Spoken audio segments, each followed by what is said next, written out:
فوق كل اعتبار. هذا هو السياق، وهذه هي المنهجية والمعطيات التي أسست لموقفنا ما جاء بعده من دخول حزب أو خروج حزب، ومن دخول شخص أو خروج آخر، ما هو إلا تفاصيل حكمها وتحكم فيها هذا السياق وهذه المنهجية وهذه المعطيات.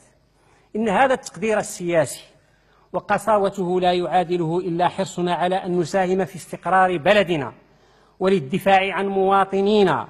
وسنبقى كحزب موحدين ومجندين وراء جلالة الملك حفظه الله لمواصلة الإصلاح. وتاريخنا يشهد أن مواقفنا ومراجعاتنا لم تزدنا إلا وحدة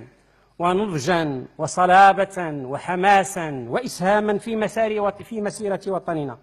نحو الرقي في مدارج الديمقراطية والتنمية والعدالة الاجتماعية.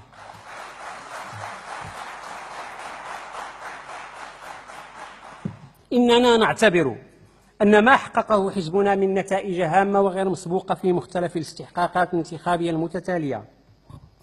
ولا سيما الانتخابات الجماعية لشتنبر 2015 والانتخابات النيابية ل7 أكتوبر 2016، إنما جاء تعبيرا وتقديرا من المواطنين والمواطنات لمنهج وأداء الحزب ومناضليه، ولمساهمته المعتبرة إلى جانب الأحزاب الوطنية الجادة في تكريس الإصلاح في إطار الاستقرار وتجاوبهم الكبير مع منهجه في مواصلة الإصلاح. وهي مناسبة لنعبر عن افتخارنا واعتزازنا بالدور الوطني الكبير والتاريخي الذي قام به الأستاذ عبد الإله بن كيران رئيس الحكومة، وبالإصلاحات الهيكلية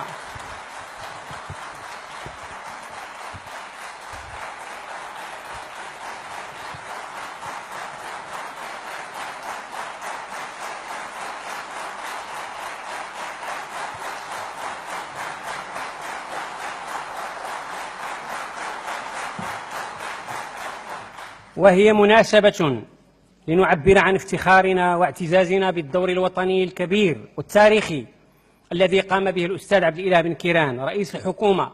وبالإصلاحات الهيكلية والكبيرة التي تحققت برئاسته في الولاية الحكومية السابقة،